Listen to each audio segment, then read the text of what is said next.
ఆ రాత్రి మధురపై ఘోరమైన తుఫాను విరుచుకుపడింది. వర్షం కురిసింది, మెరుపులు మెరిపించాయి.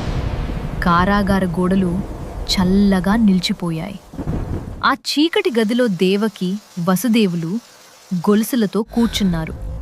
దేవకి కళ్ళు మూసుకొని ప్రార్థించింది, ప్రభూ, నా శిశువును కాపాడండి. అప్పుడే బయట తుఫాను మెల్లగా తగ్గింది.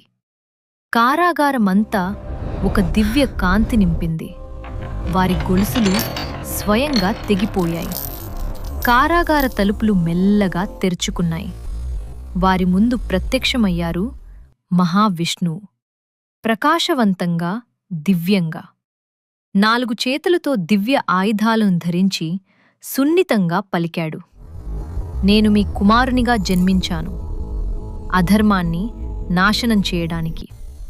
అంతలో ఆ దివ్య రూపం ఒక అందమైన శిశువుగా మారింది. ఆ రాత్రి దేవుడు అవతరించాడు.